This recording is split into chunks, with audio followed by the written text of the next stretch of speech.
ఇప్పటిదాకా ఏడాదిన్నర నుంచి మోసం చేసి ద్రోహం చేసి నట్టేట ముంచేసిన రైతుల పట్ల కాంగ్రెస్ పార్టీ ఇప్పుడు ఎందుకు మాట మార్చింది? రైతు భరోసాను నాట్లకు మధ్య వ్యవహారం నుంచి ఓట్లకు మధ్య వ్యవహారం లాగా ఎందుకు మార్చింది? వీటన్నిటి కూడా రైతులు నమ్మే పరిస్థితిలో లేరు. ఇంకొక వైపు ఆగ్రహం వ్యక్తం చేస్తున్నారు. మరి మొదటి నుంచి ఇప్పటిదాకా ఎగ్గొట్టిన రైతు భరోసా పరిస్థితి ఏంటని కూడా క్వశ్చన్ చేస్తున్నారు. వీటన్నిటికి సంబంధించి మనం మాట్లాడదాం. మనతో పాటు వాళ్ళ చర్చలో జాయిన్ అవుతున్నారు బీఆర్ఎస్ నేత పెద్ద సుదర్శన్ రెడ్డి గారు. గుడ్ ఈవినింగ్ సుదర్శన్ రెడ్డి గారు. సుదర్శన్ రెడ్డి గారు, ఎట్లా అర్థం చేసుకోవాల్సిన అవసరం కనిపిస్తుంది? రైతులను అరిగోసబెట్టింది కాంగ్రెస్ పార్టీ అనేది ప్రతి ఒక్క రైతుకు చాలా స్పష్టంగా అర్థమైపోయిన విషయం. అన్ని విషయాల్లో కూడా రైతులను వేధించి అన్నిటికీ క్వరీస్ పెట్టి నానా హింసకు గురి చేసింది. ఇప్పుడు స్థానిక సంస్థల ఎన్నికల్లో ఏదో లబ్ధి పొందాలన్న ఉద్దేశంతో ఏదో రైతు భరోసా ఇస్తాము అని చెప్తే రైతులు నమ్మే పరిస్థితి కనిపిస్తుందా? అండ్ మోర్ ఓవర్ ప్రధానంగా ఇప్పటిదాకా ఎగ్గొట్టిన రైతు భరోసా డబ్బుల పరిస్థితి ఏందనే ఒక ప్రశ్న కూడా తలెత్తుతున్నది.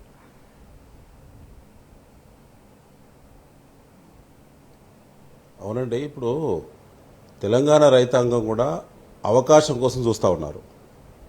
మార్పులో భాగంగా మార్పు జరిగితే కేసీఆర్ గారి ప్రభుత్వం ఇచ్చినటువంటి దానికంటే ఎక్కువ ఇస్తామంటున్నారు కదా, రైతు బంధును రైతు భరోసాగా మార్స్తామంటున్నారు కదా, ఎకరాకు ప్రతి సంవత్సరానికి 10,000 రూపాయలు ఇచ్చే పెట్టుబడి 15,000 అంటున్నారు కదా అని చెప్పి నమ్మి మోసపోయినటువంటి రైతులు ఇప్పుడు పగను ప్రతీకారాన్ని మోసానికి ప్రతీకారాన్ని తీర్చుకునేటువంటి అవకాశం కోసం ఎప్పుడు వస్తాయా స్థానిక ఎన్నికలు, ఎప్పుడు దొరుకుతారా కాంగ్రెస్ పార్టీ వాళ్ళు, ఎప్పుడు ముఖ్యమంత్రికి బుద్ధి చెప్పే అవకాశం దొరుకుతుందా, ఎప్పుడు మంత్రులు గెలిచిన అధికార పార్టీ కాంగ్రెస్ శాసనసభ్యులు వారి అభ్యర్థుల గెలుపు కోసం ఎప్పుడు ఊళ్ళకి వస్తారా, ఎప్పుడు ఊరి పొలిమేరల దగ్గర మరి ముళ్ళ కంపలు అడ్డుపెట్టే పరిస్థితి వస్తే బాగుండు అనేటువంటి ఒక అవకాశం కోసం రైతాంగం చూస్తున్నారండి. ఎందుకంటే ఎంత మోసం అంటే కేసీఆర్ గారు నాట్ల ముందు సంవత్సరానికి 2 సార్లు రైతు బంధు ఇచ్చేవారు నమ్మకంగా. ఇలా మార్పు అని నమ్మి రైతులు మోసపోయి కాంగ్రెస్ని తీసుకొచ్చుకుంటే రేవంత్ రెడ్డి అనేటువంటి ఒక రాజకీయ బ్రోకరు, ఒక రైతు వ్యతిరేకి, వ్యవసాయాన్ని సంక్షేమం నుంచి సంక్షోభం వైపు నడిపించేటువంటి అవగాహన లేమి ఉన్నటువంటి ముఖ్యమంత్రి రేవంత్ రెడ్డిని తెచ్చుకుంటే అతను మాత్రం ఓట్ల మధ్య మాత్రమే రైతు భరోసా పేరు మీద అది కూడా 15,000 ఒప్పుకొని సంవత్సరానికి 12,000 అంటే పంటకు 6,000 రూపాయలు ఇస్తున్నారండి. అంటే ఇవాళ వాళ్ళు పెంచింది ఎంత అండి? ఒక పంట సీజన్కు ఎకరాకు 1,000 రూపాయలు పెంచిళ్ళు. బిచ్చమెత్తుకుంటున్నారా రైతులు? తెలంగాణ రైతులు గంట ఎక్కువ కష్టపడితే సంపాదిస్తారండి తెలంగాణ రైతులు. చెమట చుక్కను పెట్టుబడిగా పెట్టి వారు మనసుతో పంటను వారి కన్న పిల్లల వారి పంటను సాది పెంచి ఈ దేశానికి ప్రపంచానికి అన్నం పెట్టే రైతులను బిచ్చగాళ్ళం చేసే ప్రయత్నం చేస్తా ఉన్నాడు కాంగ్రెస్ పార్టీ, ముఖ్యంగా రేవంత్ రెడ్డి గారు. ఇవాళ కేసీఆర్ గారు నాట్ల మధ్య 2 సార్లు నమ్మకంగా రైతు బంధు ఇచ్చి రైతుకు నిజమైనటువంటి రైతు సేవకుడైండు. కానీ ఇవాళ రేవంత్ రెడ్డి వచ్చిన తర్వాత ఓట్ల మధ్య ఇవాళ రైతు భరోసా పేరు మీద 2 సార్లు ఇచ్చే ప్రయత్నం చేస్తా ఉన్నాడు. ఎప్పుడండి ఇచ్చింది? పోయినసారి పార్లమెంట్ ఎన్నికలు ఉన్నాయి కాబట్టి, తప్పనిసరి పరిస్థితి కాబట్టి, కంపల్షన్ కాబట్టి, ఎన్నికల్లో గెలవాలి కాబట్టి, ఎంపీ ఎన్నికల్లో గెలవకుంటే ఆయన సీటు మొత్తం పీక్కపోతుంది కాబట్టి అతను పార్లమెంట్ ఎన్నికల కరెక్ట్ 6 నెలల ముందు ఆయన రైతు భరోసా వేయడం జరిగింది. మళ్ళీ గత సీజన్ ఎందుకు కొట్టారండి? మా వరంగల్ జిల్లాలో ముఖ్యంగా ఎరెస్ట్వేల్ వరంగల్ జిల్లా సంబంధించిన మానుకోట కానీ, భూపాలపల్లి జిల్లా జయశంకర్ భూపాలపల్లి జిల్లా కానీ, ములుగు కానీ, జనగామ, అనంకొండ ఈ ఏరియా మొత్తం కూడా ఇక్కడ ఉన్నటువంటి దాంట్లో ఇప్పటివరకు 3 ఎకరాలకు మించి పోయిన ఎండాకాలం పంటకి రైతు భరోసా పడలేదండి. ఈ రాష్ట్రంలో కూడా 13 జిల్లాల్లో ఇప్పటివరకు 3 ఎకరాలకు మించి 13 జిల్లాల్లో పడలేదు.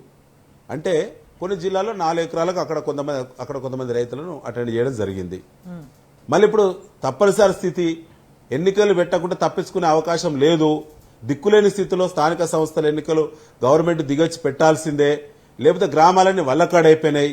వర్షాకాలం సీజన్ వస్తుంది, దోమల బెడద, సీజనల్ వ్యాధులు, ఇప్పటికే కేంద్ర ప్రభుత్వం వచ్చేటువంటి నిధులు 4,000 కోట్ల నిధులు మొత్తం బొందలు పడేసిండు రేవంత్ రెడ్డి యొక్క అసమర్థత వల్ల. ఇవాళ దిక్కు లేదు కాబట్టి మళ్ళీ ఓట్లు వస్తున్నాయి కాబట్టి ఆనాడు పార్లమెంటు ముందు ఇచ్చిండు 1 వారం రోజుల ముందు. మళ్ళీ ఇవాళ స్థానిక సంస్థల ఎన్నికలు వస్తున్నాయి కాబట్టి సరిగ్గా 1 వారం రోజుల ముందు మళ్ళీ ఆయన 9,000 కోట్లు విడుదల చేస్తున్నట్టు అప్పు చేసి తీసుకొచ్చి రైతులకు పంపిణీ చేస్తూ ఉన్నారు. కాబట్టే ఖచ్చితంగా రైతులు ఆనాడు కేసీఆర్ గారి నాయకత్వంలో రైతు సంక్షేమం వైపు అడుగుపెట్టిండు. ఇవాళ యూటర్న్ తీసుకొని కాంగ్రెస్ వచ్చిన తర్వాత రైతు సంక్షోభం వైపు ఇలా యూటర్న్ తీసుకునేటువంటి దుస్థితి తెలంగాణ ప్రాంతంలో రావడం అనేది నిజం కూడా అవకాశం కోసం చూస్తున్నారు. ఎన్నికలు ఎప్పుడు ఏ రూపంలో వచ్చినా ఖచ్చితంగా కాంగ్రెస్ పార్టీ అభ్యర్థులకు ఈ ముఖ్యమంత్రి ఈ బుద్ధి రావడానికి ఖచ్చితంగా రైతాంగం తిరుగుబాటు చేస్తారు. అయితే సుదర్శన్ రెడ్డి గారు ప్రధానంగా ఇప్పటిదాకా ఎంత ఎగ్గొట్టిండ్రు ఒక్కొక్క రైతుకు రైతు భరోసా అనే దానికి సంబంధించి రైతులంతా కూడా లెక్క కట్టుకుని ఉన్నారు. అది అందకపోవడం వల్ల ఏ విధంగా నష్టపోయినాం అనేది వాళ్ళ రోజువారీ జీవితంలో ఆ ఇబ్బందులన్నీ కూడా ఎదుర్కొంటూనే ఉన్నారు. దీనికి తోడు రైతుల పట్ల ఎవరైతే పోరాటం చేస్తారో మాకు రైతు భరోసా ఇవ్వడానికి ఇతర సమస్యలకు సంబంధించి పోరాటం చేసిన వాళ్ళందరి మీద కూడా చాలా అన్యాయంగా చాలా దుర్మార్గంగా వ్యవహరించింది రేవంత్ సర్కార్ అనే విషయం రైతులందరికీ తెలుసు. అంటే ఇవాళ వీటన్నిటినీ మరిచిపోయి ఏదో ఒక విడతకి రైతు భరోసా చేస్తారు అంటే మభ్యపడే పరిస్థితులు ఉన్నాయా? స్వేచ్ఛ గారు, ఇప్పుడు రైతుల్లో విపరీతమైన అవేర్నెస్ ఉన్నది. అనేక ఉద్యమాల్లో రైతుల పాత్ర చాలా కీలకంగా ఉంటేనే ఇవాళ తెలంగాణ రాష్ట్రం వచ్చింది కేసీఆర్ గారి నాయకత్వంలో. అంత అమాయకులు ఎవరు లేరు. వారు లెక్క కట్టుకున్నారు. వారి ఇంట్లో పిల్లలు కూడా ఎదిగారు.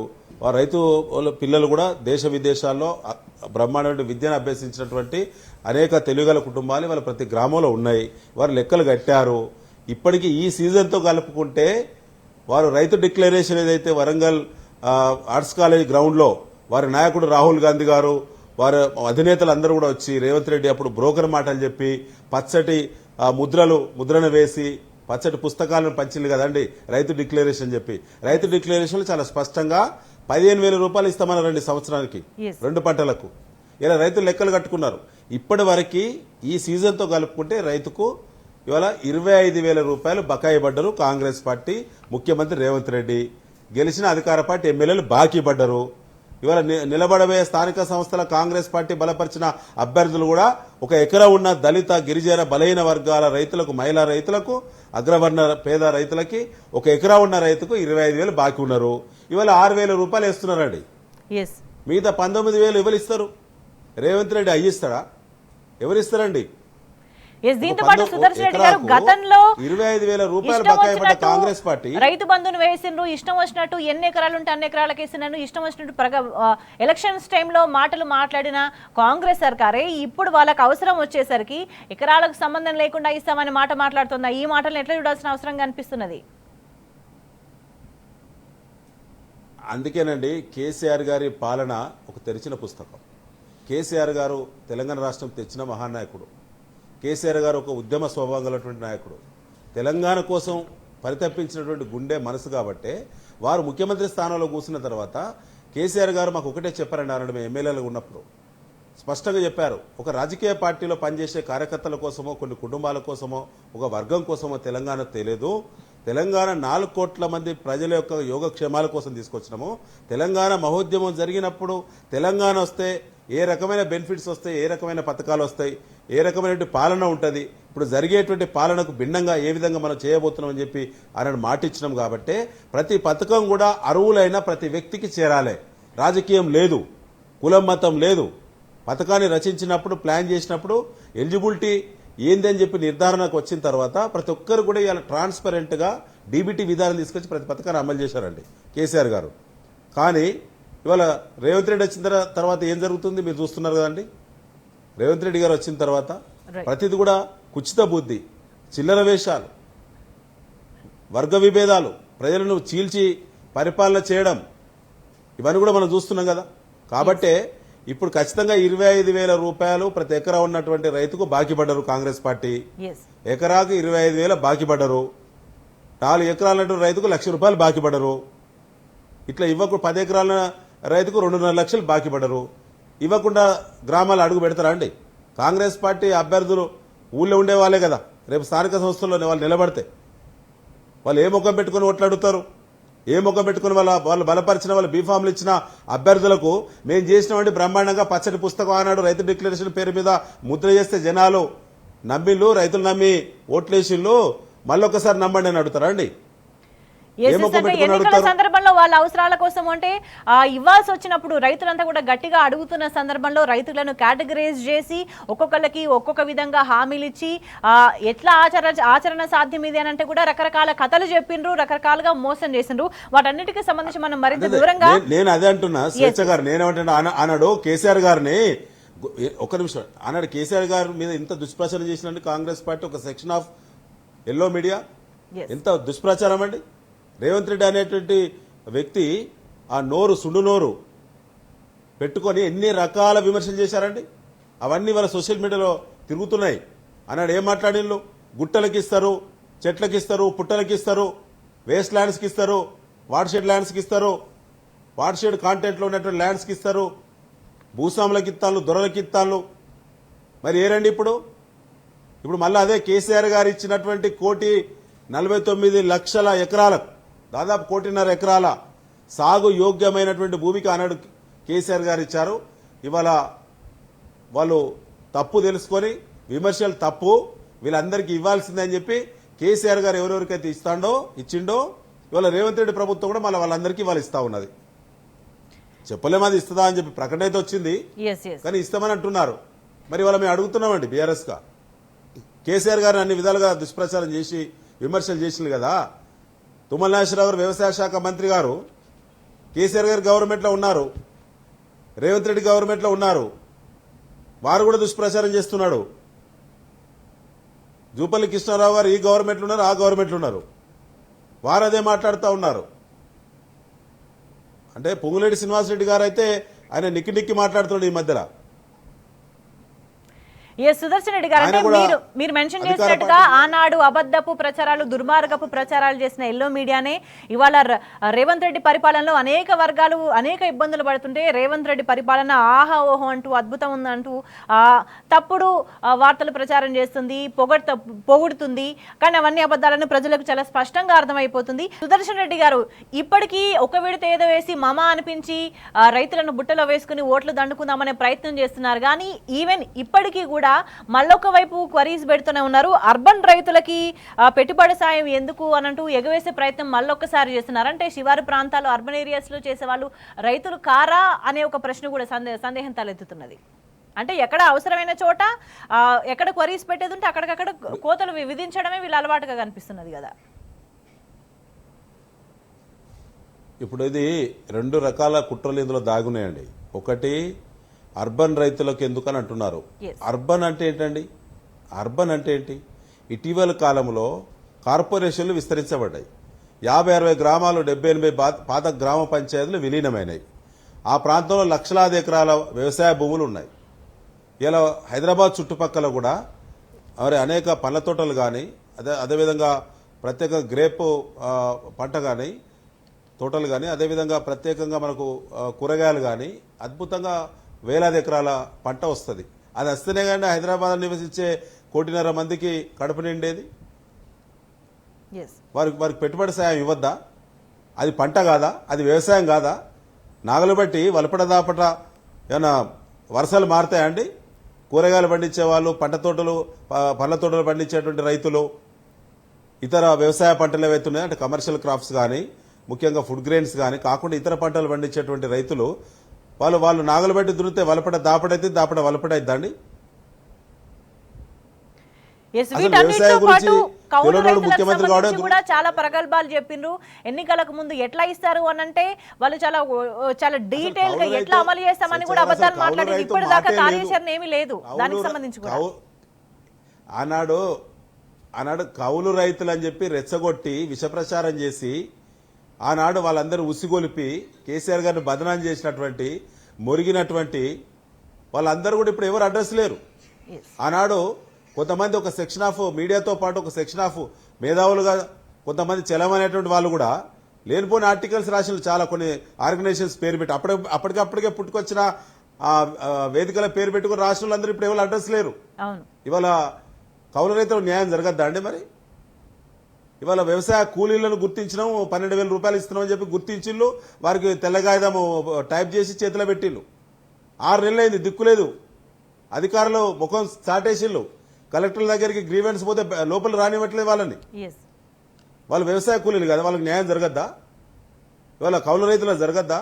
ఇవాళ రెండు ప్రమాదాలండి. ఇంకా 9,000 కోట్ల రూపాయలు ఇస్తున్నాం, విడుదల చేస్తున్నాం అని చెప్పి మొన్న డప్పు కొట్టిండ్రు ఎవరు? రేవంత్ రెడ్డి గారు, తుమ్మల నాగేశ్వరరావు గారు, వీరందరూ.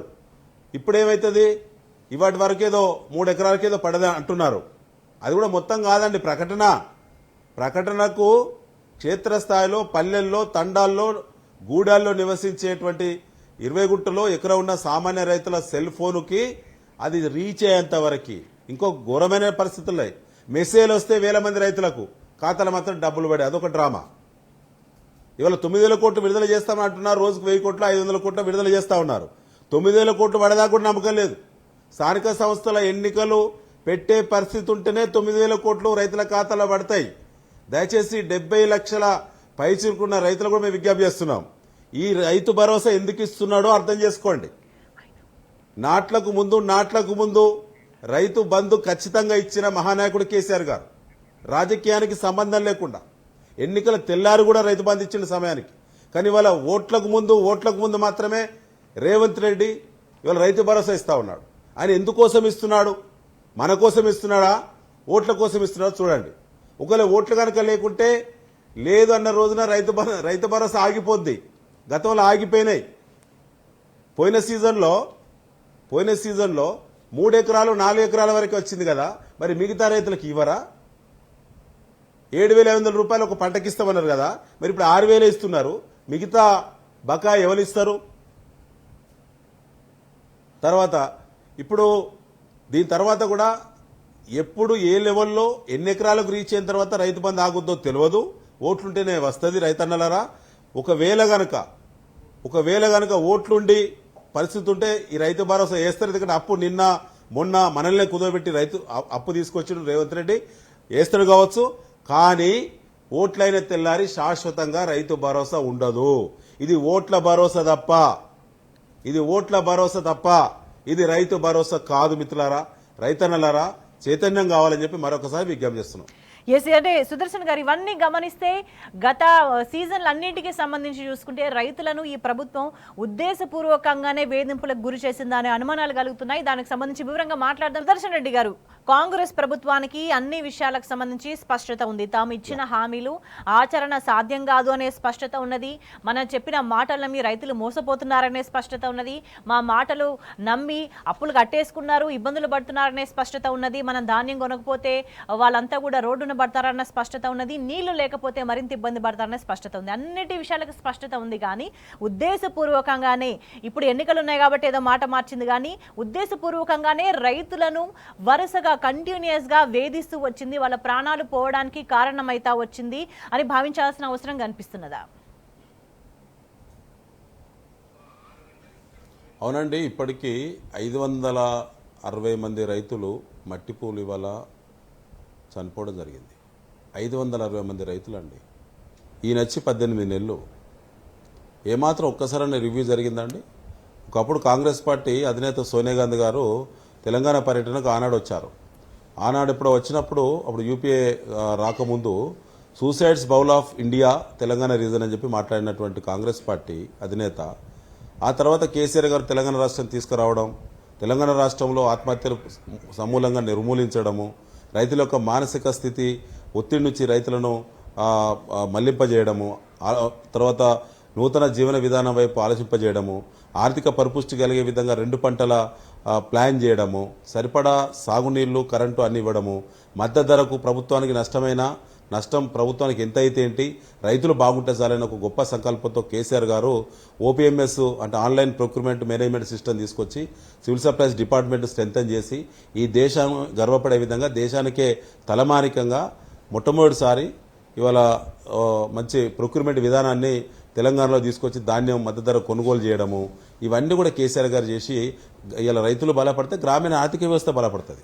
ఇలా రైతులు సంతోషంగా ఉండి బలపడితే గ్రామీణ ఆర్థిక వ్యవస్థ బలపడ్డదంటే రైతు చేతుల్లో 2 ఎకరా 2 ఎకరాల భూమికి విలువ పెరుగుతుంది. ఇదంతా కేసీఆర్ గారి యొక్క సుదూర సంకల్పం, సుదూర ఆలోచన. అవన్నీ కూడా ఇవాళ మనం ప్రాక్టికల్గా అనుభవించినాం కదండి. కానీ ఇవాళ కాంగ్రెస్ పార్టీ వచ్చిన తర్వాత ఏమైందంటే అసలు కొనుగోళ్లలో విపరీతమైన అవినీతి. నేను సివిల్ సప్లైస్కు ఫస్ట్ చైర్మన్ తెలంగాణ రాష్ట్రంలో, నేను ఉన్నప్పుడే ఓపీఎంఎస్ విధానం తీసుకొచ్చాం. మేము ఉన్నప్పుడే ఈ దేశం గర్వపడే విధంగా ట్రాన్స్పరెంట్గా రైతు ఒక గింజ కూడా దుర్వినియోగం కాకూడదు, రైతు మోసం జరగద్దని చెప్పి ఓపీఎంఎస్ విధానం తీసుకొచ్చినాం. మేము ఉన్నప్పుడే ట్యాబ్ ఎంట్రీ విధానం తీసుకొచ్చినాం. మేము ఉన్నప్పుడే ట్రక్ షీట్ జనరేట్ చేసే విధానం తీసుకొచ్చాం. మేము ఉన్నప్పుడే ఆన్లైన్ డీబీటీ విధానంలో డైరెక్ట్ బెనిఫిట్ ట్రాన్స్ఫర్ విధానాన్ని తీసుకొచ్చి రైతు ఖాతాలో 24 గంటల్లో డబ్బులు వేసే విధానం తీసుకొచ్చినాం. కానీ వాళ్ళు ఏమైంది తెలుసా అండి, కొనుగోలు కేంద్రాలను వాళ్ళ కాంగ్రెస్ పార్టీ అడుగులకు మడుగులు ఎత్తేటువంటి వాళ్ళ కార్యకర్తలకు, దొంగలకు, రౌడీలకు కొనుగోలు కేంద్రాలను 50% అప్పచెప్పినండి. సహకార వ్యవస్థను మొత్తం నిర్వీర్యపరిచారు. మేము ఉన్నప్పుడు సహకార సంఘాలకు ఇచ్చేది, మేము ఉన్నప్పుడు ఐకేపీ మహిళా అక్క చెల్లెళ్ళు స్ట్రెంగ్తన్ కావాలి, గ్రూప్ స్ట్రెంగ్తన్ అయితే ఆ ప్రొక్యూర్మెంట్లో వచ్చే కమిషన్ అంతా కూడా అక్క చెల్లెలకు చెందితే వాళ్ళ ఆర్థిక పరిపుష్టి కలుగుతారు, మహిళా సాధికారికత మరి వస్తుందని చెప్పి బీఆర్ఎస్ కాన్సెప్ట్ అయితే ఇవాళ 50% తగ్గకుండా ప్రతి జిల్లాలో, ప్రతి అసెంబ్లీ నియోజకవర్గంలో వాళ్ళ పార్టీ ఎమ్మెల్యేలు చెప్పినా వాళ్ళ కార్యకర్తలు లిస్టు తీసుకొని వాళ్ళ కొనుగోలు కేంద్రాలు ఇచ్చారండి. ఇస్తే ఒక బస్తాకి ధాన్యము 5 కిలోలు 6 కిలోలు అండి కోత, క్వింటాలకు 10 కిలోలు అంటే 10%. ఇవాళ 75 లక్షల మెట్రిక్ టన్నులు కొన్నామని చెప్పి ప్రగల్భాలు పలుకుతున్నాడు ఉత్తమ్ కుమార్ రెడ్డి. ధాన్యం టెండర్లో కుంభకోణం చేసిన రేవంత్ రెడ్డి, ఉత్తమ్ కుమార్ రెడ్డి గారు. బీఆర్ఎస్ వర్కింగ్ ప్రెసిడెంట్ కేటీఆర్ గారు స్వయంగా తెలంగాణ భవన్లో ప్రెస్ మీట్ పెట్టి ఆధారాలన్నీ కూడా ప్రెస్ ముందట పెట్టాడు. ఎన్నడూ కూడా ఖండించలేదండి కాంగ్రెస్ పార్టీ, ఇప్పటికి ఖండించలే. వాళ్ళ నుంచి రెస్పాన్స్ లేదు, అధికారులు మొద్దు నిద్రలు ఉన్నారని చెప్పి లాస్ట్ నేనే పోయి పాత చైర్మన్గా ఇది అన్యాయం, రైతుల చెమట చుక్కను టెండర్ల రూపంలో 1100-1200 కోట్ల రూపాయల దోపిడీ చేస్తా ఉన్నారు, ఆ డబ్బులు ప్రభుత్వానికి రావాలి లేదా రైతులకు న్యాయం జరగాలని చెప్పి హైకోర్టుకు వెళ్లి పిల్ దాఖలు చేసినామండి. ప్రజా ప్రయోజనాల వాద్యం మేము దాఖలు చేయడం జరిగింది. 16 వాయిదాలనే అంశానికి సంబంధించి లెక్కలు చెప్పడంలో కూడా గవర్నమెంట్ కౌంటర్ చేయాలని చెప్పి వైఖరి కనిపిస్తుందని చీఫ్ జస్టిస్ ఇంకొక గారు ప్రధాన చర్చ నడుస్తుంది. సుదర్శన్ రెడ్డి గారు మరి వారు ఉత్తర్వులు ఇస్తే నోటీస్ సర్వ్ చేస్తే గవర్నమెంట్ కి ఇప్పటికి 16 వాయిదాలు తీసుకున్నారు. మరి కేసీఆర్ గారు అంత పెద్ద మనిషి, 7 పదులు దాటినటువంటి కేసీఆర్ గారు, తెలంగాణ రాష్ట్రం సాధించిన కేసీఆర్ గారు, ఇంత బ్రహ్మాండంగా తెలంగాణను పునర్నిర్మాణం చేసిన కేసీఆర్ గారు, వారు వయసును పక్కకు పెట్టి ఆరోగ్య స్థితిని పక్కకు పెట్టి ఒక నోటీస్ రావగానే చట్టం పైన, న్యాయ వ్యవస్థ పైన గౌరవం నుంచి కేసీఆర్ గారు స్వయంగా వచ్చి నోటీసును గౌరవించి వారు హాజరయ్యారు. కేటీఆర్ గారు వారు నోటీసు రావంగానే వారు హాజరయ్యారు. హరీష్ రావు గారు నోటీసు రాగానే వారు హాజరయ్యారు. ఇది మా పార్టీకి ప్రభుత్వం న్యాయ వ్యవస్థ మీద, చట్టాల మీద ఉన్నటువంటి గౌరవం అండి. మరి ఇది రేవంత్ రెడ్డి గారు, ఉత్తమ్ కుమార్ రెడ్డి గారు వారి ప్రభుత్వము ఎందుకు కౌంటర్ దాఖలు చేస్తలేదంటే 16 వాయిదాలు తీసుకోవాల్సిన అవసరం ఏంటి? ఎక్కడైనా అవినీతి ప్రభుత్వమే చేస్తున్నది పలానా పద్ధతిలో అని చెప్పి కోర్టులో పిల్లేసిన తర్వాత 16 వాయిదాలు తీసుకున్నటువంటి ప్రభుత్వం ఎప్పుడైనా ఉంటుందా అండి? ప్రభుత్వమే దొంగల లెక్క పారిపోతే ఎట్లా 420 లెక్క? అంటే వాళ్ళు కౌంటర్ దాఖలు చేస్తలేరు, 16 సార్లు వాయిదా తీసుకున్నారు, 15 నెలలు గడిచింది, కౌంటర్ దాఖలు చేయాలని చెప్పి చీఫ్ జస్టిస్ గారు నోటీస్ సర్వ్ చేసిన తర్వాత కూడా ప్రభుత్వం ఇప్పటి వరకు కూడా ఐఏఎస్ ఐపీఎస్ అధికారులు కౌంటర్ దాఖలు చేస్తలేరు అంటే దాంట్లో ఉన్న అర్థం ఏందో తెలంగాణ రైతులకు తెలియలేదా? తెలంగాణ ప్రజలకు అర్థం కాలేదా? వాళ్ళ విధానానికి మా విధానానికి చాలా తేడా ఉంటుంది.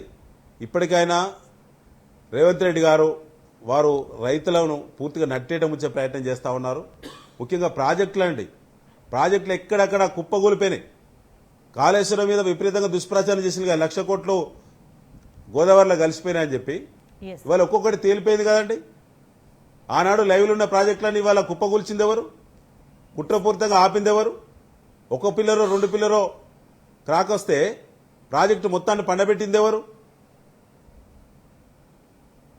ఇవాళ బనకచెర్ల కుట్ర చేసేది ఎవరు? అంటే గోదావరిలో పైనుంచి ఆదిలాబాద్ నుంచి ఖమ్మం బార్డర్ దాటే వరకు ఉన్నటువంటి ప్రాజెక్టులు అన్నిటి కూడా కాళేశ్వరం, ఆ తర్వాత దానికంటే ముందున్న ప్రాజెక్టులు, ఆ తర్వాత ఉన్నటువంటి దేవాదుల, ఇప్పుడే నేను సోషల్ మీడియాలో చూసినాం మేడం, చాలా ఇంపార్టెంట్ అప్డేట్ సబ్జెక్ట్ ఏంటంటే మన ముఖ్యమంత్రి గౌరవనీయులు రేవంత్ రెడ్డి గారు ఇవాళ ఆయన ఒక అవగాహన లేమి ఎంత ఘోరంగా ఉందంటే, దేవాదుల ప్రాజెక్టు గోదావరి బేసిన్లు ఉందా, ఏ బేసిన్లు ఉందని అడుగుతున్నారండి. లైవ్ లో ఇప్పుడే చూసినా నేను. దేవాదుల ప్రాజెక్టు ఏ బేసిన్లు ఉందని అడుగుతున్నాడు. ఇది గోదావరి బేసిన్లు ఉందా అంటున్నాడు. అయ్యా, దేవాదుల ప్రాజెక్టు వరంగల్, నల్లగొండ జిల్లాలకి జలప్రద అయినటువంటి దేవాదుల ప్రాజెక్టు ఏ బేసిన్ ఉందో కూడా తెలియదా? అంటే ఏ బేసిన్లో గోదావరి ప్రాజెక్టు ఉందో, ఏ బేసిన్లో సమ్మక్క సాగర్ ప్రాజెక్టు ఉందో, ఏ బేసిన్లో కాళేశ్వరంతో పాటు సీతారాం ఉన్నదో, Yes. ఏ బేసిన్ ఉందో తెలియదా? ఇలా గోదావరి బనకచెర్ల కుట్రపూర్త ప్రాజెక్టు గురించి మాత్రం తెలుస్తుంది కానీ తెలంగాణకు నీళ్ళు ఇచ్చే ప్రాజెక్టులు ఏ బేసిన్లో తెలియదా? ఇంత అవమానం అండి, ఇంత ఘోరమా? ఇది అవగాహన లోపం అందామా, తెలియదొక్కతనం అందామా, బల్బు మాటలు అందామా, తెలంగాణ రైతులను అవమానపరిచేటువంటి Yes. మాటలు అందామా, వెకిలి మాటలు అందామా? ఏం చేస్తున్నాయండి ఇవి? దేవాదుల ప్రాజెక్టు ఏ బేసిన్లో అని అడుగుతారా? పక్కెమ్మడి ఉత్తమ్ కుమార్ రెడ్డి గారు మేధావి, Yes. ఇరిగేషన్ మంత్రి, ఆనాడు ఉమ్మడి రాష్ట్రంలో వారే ఉన్నారు మహానుభావులు, ముంచిన దాంట్లో నీళ్లను ఇవాళ మళ్ళీ వారి చేతుల మీదకెళ్ళి బ్రహ్మాండంగా వారు వీరిద్దరు ఒకటై ఇవాళ ఆంధ్రాకి మళ్ళీ బనకచెర్ల రూపంలో గోదావరి ప్రాజెక్టులను మొత్తం కూడా ముంచి నీళ్లను మొత్తం కూడా తీసుకెళ్లి ప్రాజెక్టులకు లేనిపోని రిమార్కు అంటగట్టి లేనిపోని కమిషన్లు వేసి Yes. ఆ నివేదికలు రావు, ప్రాజెక్టు రిపేర్ కాదు, కాళేశ్వరం కింద నీళ్లు ఇవ్వరు. Yes, ఎడిపోతే సురేష్ గారు, నీళ్ళండి? ప్రధానంగా ఒక ప్రశ్న గోదావరిలో తలెత్తుతోంది. మిగిలిన నీళ్లు రైతులను మొత్తం అనేక తీసుకుపోయి బనకచెర్ల విధాలుగా రూపంలో ఇబ్బందులకు గురి చేసిన అంశం వెనక సాగునీళ్ళకు కావచ్చు, ఎరువులకు కావచ్చు, ఇంకా అనేక అంశాలకు, ధాన్యం కొనుగోలుకు సంబంధించి కావచ్చు, అనేక అంశాలకు సంబంధించి ఇబ్బందులకు గురి చేయడం వెనక ఒక కుట్ర దాగి ఉంది అనే చర్చ తెలంగాణ రైతుల్లో ప్రధానంగా నడుస్తుంది. తెలంగాణ రైతులకు నీళ్లు ఇవ్వకుండా ఇప్పటి వరకు ఏదైతే ఇష్టం వచ్చినట్టు అజ్ఞానంతో మాట్లాడుతున్నారో, మీరు మెన్షన్ చేసినట్టు ఉత్తమ్ కుమార్ రెడ్డి గతంలో పనిచేసి ఉండి కూడా ఇప్పుడు తెలిసి తెలియనట్టు నిద్ర నటిస్తున్నారో, వీళ్ళంతా కూడా ఒక కుట్రపూరితంగానే బనకచెర్లకు మేలు చేయడానికి, ఆంధ్రప్రదేశ్కు మేలు చేయడానికే తెలంగాణ రైతాంగాన్ని ఇబ్బందుల పాలు చేస్తున్నారు, తెలంగాణ వ్యవసాయాన్ని ఎండబెడుతున్నారు అనే ఒక ప్రధాన చర్చ జరుగుతుంది. ఎట్లా అర్థం చేసుకోవాలి? ఇప్పుడు మేడం ఒకటే మాట, ఈ రంగం ఆ రంగం సంబంధించిన ఏ రంగం చెందిన ప్రజలైనా ఇబ్బంది పడుతున్నాడు తెలంగాణ పల్లెల్లో కానీ పట్టణాల్లో కానీ. కానీ సమస్య ఏంటంటే మెజార్టీ వర్గాలు రైతులే కాబట్టి, వారు ఏ జిల్లా వాళ్ళైనా ఎక్కడైనా రైతులే కాబట్టి ఇలా ప్రాజెక్టులో నిర్లక్ష్యపరిచినా వ్యవసాయ సంక్షోభం వైపే అడుగులు పడుతున్నాయి. ఇలా కరెంటు ఇవ్వకపోయినా వ్యవసాయ రైతుల మీదనే ఇబ్బంది జరుగుతూ ఉన్నది.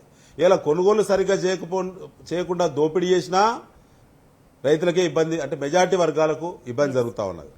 అదే పద్ధతిలో ఇవాళ కృష్ణా గోదావరి జిల్లాల్లో ఒక వ్యూహాత్మకమైనటువంటి, ఒక కుట్రపూరితమైనటువంటి ఒక కుట్ర ఇలా ఇక్కడ కాంగ్రెస్ పార్టీ ముఖ్యమంత్రి రేవంత్ రెడ్డి, అక్కడ వాళ్ళ గురువు చంద్రబాబు నాయుడు గారు చేసేటువంటి ఉమ్మడి కుట్రల ఫలితం కూడా భవిష్యత్తులో తెలంగాణ ముర్గమయ్యే ప్రమాదం ఉన్నది.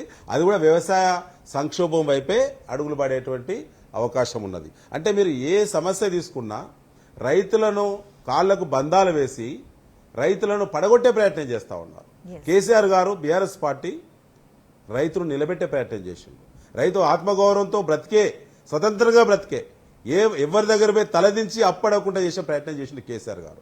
కానీ వాళ్ళ వీరు వచ్చిన తర్వాత అండి సీసీఐ కుంభకోణం జరిగిందండి. కాటన్ కార్పొరేషన్ ఆఫ్ ఇండియా 134 మంది మార్కెట్ కార్యదర్శులకి షోకాజ్ నోటీసులు ఇచ్చిండు. సీసీఐ కుంభకోణంలో 3,000 కోట్ల రూపాయలు రైతులకు సంబంధించిన మద్దతు ధర వచ్చేటువంటి పత్తిని సరి అయిన సమయంలో సీసీఐ కొనుగోలు కేంద్రాలు ప్రారంభించకుండా ఈ రాష్ట్రంలో కుట్ర చేసి రాష్ట్ర ప్రభుత్వ పెద్దలు, సీఎంఓ అధికారులు, సీఎంఓ యొక్క డైరెక్షన్ లో కుట్ర చేసి కాంటాలు లేట్ చేయడం ద్వారా కడుపుగాలినటువంటి పత్తి రైతులు ప్రైవేటు దారులకి, మీడియేటర్లకి, బ్రోకర్లకి, మధ్యలో ట్రేడర్లకి పత్తిని 7,521 రూపాయలు మద్దతు ధర పొందాల్సిన రైతులు 5,000 రూపాయలకు దిక్కులేని స్థితిలో అమ్ముకున్నారండి. అమ్మిన పత్తి రైతుల చేతులకి వెళ్లి పోయి బ్రోకర్ల చేతిలో పడ్డ తర్వాత కొనుగోలు కేంద్రాలు ప్రారంభించి టీఆర్ నంబర్ల పేరు మీద 60,000 టెంపరీ రిజిస్ట్రేషన్ నంబర్లు ఇచ్చిన రాష్ట్రంలో. ప్రతి వ్యవసాయ మార్కెట్ల దోపిడీ. రైతు దగ్గర కొన్నటువంటి లూజ్ పత్తిని బ్రోకర్లు అందరూ కూడా ఒకటై తీసుకొచ్చి వాళ్ళందరూ కూడా 7,521 రూపాయకి సీసీఐకి వాళ్ళు పత్తిని అమ్ముకున్నారండి. ఆ రకంగా 3,000 కోట్ల రూపాయల దోపిడీ జరిగింది. ఇలా రైతులు మునిగిళ్ళు. ధాన్యం టెండర్లో కుంభకోణం జరిగింది. అంటే రైతులను డైరెక్ట్ గా దోపిడీ చేస్తా ఉన్నారు. దీని మీద విచారణలు ఎందుకు వేస్తలేరండి? మరి సివిల్ సప్లై డిపార్ట్మెంట్లో ధాన్యం టెండర్ల కుంభకోణం జరిగిందని చెప్పినాం. చెప్పిన తర్వాత పిల్లేసినాం. మరి అంతగా చిత్తశుద్ధి ఉంటే మా మీద ఇన్ని కమిషన్లు వేసినారు కదా, మరి దీని మీద కనీసం కౌంటర్ ఎందుకు వేస్తలేరు? ఎస్ న్యాయ వ్యవస్థ మీద వారికి నమ్మకం లేదా? న్యాయ వ్యవస్థను వాళ్ళు గౌరవించే సంస్కారం లేదా? వాళ్ళు అంత నిబద్ధత గల్లో నిజాయితీ పరులు అయితే వాళ్ళు ఎందుకు తప్పించుకు తిరుగుతున్నారు? ఎస్, ఈ అందులో ఉన్న ఐపీఎస్ ఐఏఎస్ ఆఫీసర్ కూడా ఎందుకు తప్పించుకు తిరుగుతున్నారు? వీళ్ళతో నడుస్తున్న వ్యవస్థలన్నింటికీ కూడా న్యాయ వ్యవస్థ మీద గౌరవం లేదనే విషయం అనేక సందర్భాల్లో బట్టబయలైతా వచ్చింది. అంటే ఒకవైపు ఎక్కడికక్కడ స్థానికంగా కాంగ్రెస్ పార్టీకి చెందిన వ్యక్తులు కావచ్చు, ఏ విధంగానైనా సరే వాళ్ళు అందిన కాడికి ప్రజల నుంచి దోచుకోవాలనే ఉద్దేశంతో పాటు అండ్ తాజాగా ఇప్పుడు గోదావరి బనకచెర్లకు సంబంధించి అఖిలపక్ష ఎంపీల భేటీలో కూడా అంటే రాష్ట్రానికి ఏ విధంగా నష్టం జరగకుండా ఉండాలి, రాష్ట్రానికి రావాల్సిన జలాలను ఎట్లా మనం కాపాడుకోలేని దానికంటే కూడా మళ్ళీ అగైన్ సేమ్ స్ట్రాటజీ గత బీఆర్ఎస్ ప్రభుత్వం ఏం చేసిందనే దానికి సంబంధించి అంటే ఈ మీటింగ్ ని కూడా అదే విధంగా మార్చిన వ్యవహార శైలిని ఎట్లా అర్థం చేసుకోవాల్సిన అవసరం కనిపిస్తుంది? అంటే ఈ బనకచెర్లను ఆపే ఉద్దేశం ఈ ప్రభుత్వానికి ఉందా అనే ఒక ప్రశ్న కూడా తలెత్తుతుంది బహిరంగంగానే. ఇప్పుడు ఒకటండి, ఆనాడు చంద్రబాబు నాయుడు గారు బాబ్లీ ప్రాజెక్టు వాళ్ళు కడుతుంటే మహారాష్ట్ర వాళ్ళ పైన గోదావరి పైన బాబ్లీ ప్రాజెక్టు కడితే 2 టీఎంసీల కెపాసిటీ గల బాబ్లీ ప్రాజెక్టు వాళ్ళు కడతానందుకు మొత్తం గగ్గోలు పెట్టి మొత్తం కింద మీద ఒకటి చేసి ఆందోళన చేసిండు చంద్రబాబు నాయుడు గారు. మొత్తం మునిగిపోతుందని చెప్పి మన ప్రాంతం అంటే అప్పుడు ఆంధ్ర, ఏపీ, ఉమ్మడి ఏపీ.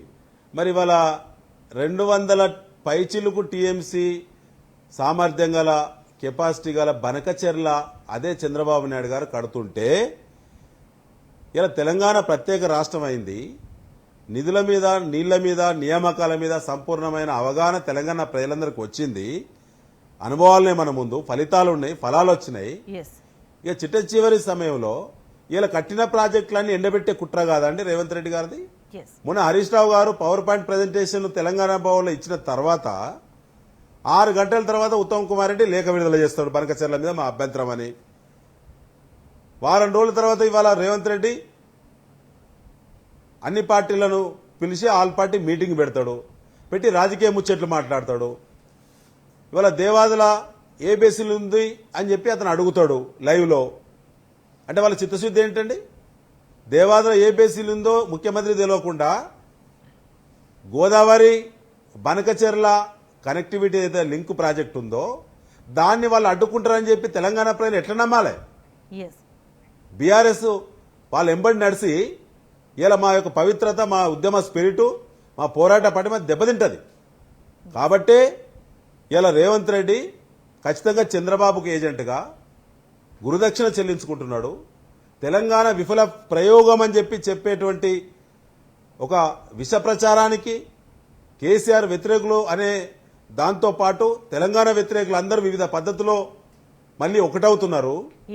రహస్య జెండా పెట్టుకొని, అంతర్గత ఎజెండా పెట్టుకొని ముందుకు పోతున్నారు. కాబట్టే ఇవాళ తెలంగాణ ప్రజలు, తెలంగాణ రైతులు, తెలంగాణ మేధావులు మరొకసారి మరి దీని పట్ల దృష్టి పెట్టాలి. జరిగే ప్రతి పరిణామం కేసీఆర్ గారు ఉన్నప్పుడు అన్ని రంగాలు హ్యాపీగా ఉన్నాయి. ఇవాళ ఎందుకు అన్ని రంగాల్లో సమస్యలు వస్తున్నాయి? మన హక్కుల విషయంలో మళ్ళా పోరాడే పరిస్థితి, సుప్రీంకోర్టు పోయే పరిస్థితి ఎందుకు వస్తున్నది?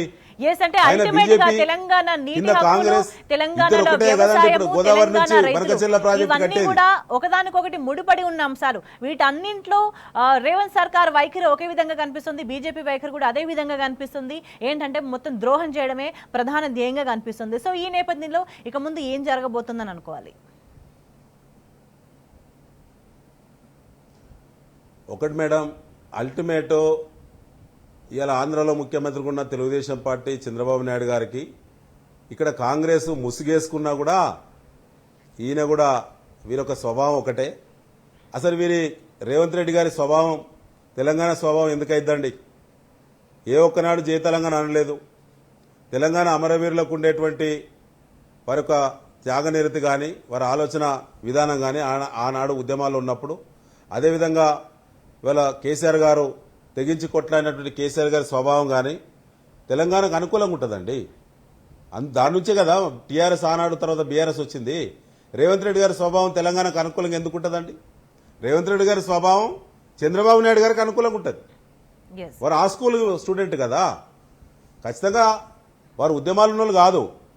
తెలంగాణ అనేది వృధా అయింది, కేసీఆర్ గారు తెలంగాణ తెచ్చి వృధా చేసిండు, ఈ రంగాలన్నీ విఫలమైనవి అని చెప్పేటువంటి ఒక కుట్ర, ఇవాళ కుట్ర దాగున్నది. ఇప్పుడిప్పుడే ఒక్కొక్కటి వారానికి ఒకటి కొత్త కొత్త మరి విషయాలన్నీ బయటకు వస్తున్నాయి. తప్పకుండా వీరు ఎన్ని కుట్రలు చేసినా కేసీఆర్ గారి నాయకత్వంలో బీఆర్ఎస్ కూడా సరికొత్త పంతాతో సరికొత్త ఆలోచనలతో తెచ్చిన తెలంగాణను మేము ఏ విధంగా దీన్ని కాపాడుకోవాలి, తెచ్చిన తెలంగాణ ఏ విధంగా నిలబెట్టాలి, తెచ్చిన తెలంగాణను రాబోయే యువతరానికి నవతరానికి విద్యార్థి లోకానికి ఏ విధంగా మరి ఫ్రూట్ఫుల్గా అంటే మంచి ఫలితాలు ఇచ్చేటువంటి విధంగా ఏ విధంగా ఇలా దేశంలో తలమానికంగా ఈ తెలంగాణ ఎట్లా నిలబెట్టాలనే చిత్తశుద్ధితో బీఆర్ఎస్ పార్టీ తప్పకుండా తెలంగాణకు రక్షణగా ఉంటుంది, నిలబడుతుంది. త్వరలోనే మా రాష్ట్ర కార్యవర్గ సమావేశం ఉండబోతుంది. Right. జరిగే పరిణామాలు, సాగునీటి రంగాల్లో జరిగేటువంటి సమస్యలు, బనకచెల్ల డ్రామాలు, తెలంగాణలో రైతులను ముంచేటువంటి కుట్రలు, ఇవన్నీ కూడా ఒక్కొక్కటి బయటకు వస్తాయి. త్వరలోనే కాళేశ్వరం మీద కూడా ఘోష్ గారి కమిషన్ మరి ఏతుందో ఆ కమిషన్ కూడా మరి రిపోర్ట్ ఇవ్వబోతుంది. ఖచ్చితంగా మా నిజాయితీ బయటపడుతుంది. మా కేసీఆర్ గారి యొక్క పరిపాలన దక్షత, వారి యొక్క మరి ఇరిగేషన్ రంగంలో వారికి ఉండేటువంటి నిష్ణానత ఖచ్చితంగా అప్రిషియేషన్ వస్తుందనే విశ్వాసం ఉన్నది. ఒక్కొక్కటి తేలిపోతున్నది. ఖచ్చితంగా ఇప్పటికే ప్రజల్లో చర్చ ఉన్నదండి. ఇలా 1,00,000 కోట్లతో కట్టినటువంటి కాళేశ్వరం మునిగిపోయింది, కొట్టుకుపోయింది అన్నటువంటి వాళ్ళు 94,000 కోట్ల ఖర్చు అయితే 1,00,000 కోట్లతో మునిగిపోయింది అన్నారు. మొన్న ఈటెల రాజేందర్ గారు వారు ఉద్యమాలు కూడా మేము కలిసి పనిచేసినాం. సరే ఇవాళ పార్టీ వేరు కావచ్చు, వారు బీజేపీ ఎంపీ కావచ్చు కాక, కానీ ఆనాడు వారికి ఉన్నటువంటి అనుభవంతో కేసీఆర్ గారితో మరి 10 సంవత్సరాలుగా ప్రభుత్వంలో కానీ ఉద్యమాల్లో మరి నడిచినటువంటి అనుభవంతో వారు కొన్ని మంచి మాటలు మాట్లాడారు. ఒక టీవీ ఇంటర్వ్యూలో వారు చెప్పారు, ముమ్మాటికి కాళేశ్వరం వల్లనే తెలంగాణ పచ్చబడ్డది, కాళేశ్వరం వల్లనే రైతులు కరెంటు మోటార్లతో కాకుండా సంసారం ఇంట్లో ఉండి సంసారం చేస్తా ఉన్నారు, కాళేశ్వరం వల్లనే ఇలా మరి గ్రౌండ్ వాటర్ లెవెల్స్ పెరిగినాయి, కాళేశ్వరం వల్లనే 100 చెక్ డ్యాములు 1000 కిలోమీటర్లు మరి ఇలా నీటి నిల్వలు ఉన్నాయి. చాలా మంచిగా చెప్పారు. ఎస్ వాళ్ళు ఇలా 1-2 పిల్లలు డ్యామేజ్ అయితే అనేక మరి అందులో అనేక అంశాలు ఉన్నాయి, అనేక ప్రాజెక్టులు ఉన్నాయి కదా, అవన్నీ ఎందుకు డిఫంక్ చేశారని చెప్పి ఈటల రాజేందర్ గారు ఒక బీజేపీ నేతగా, ఒక సిట్టింగ్ ఎంపీగా వారు ప్రశ్నించారు. కాంగ్రెస్ పార్టీలు బుద్ధి తెచ్చుకోవాలి, రైట్ రేవంత్ రెడ్డికి బుద్ధి రావాలి. ఇప్పటికైనా కూడా ఈ కుట్రలు తెర మరి దించాలి.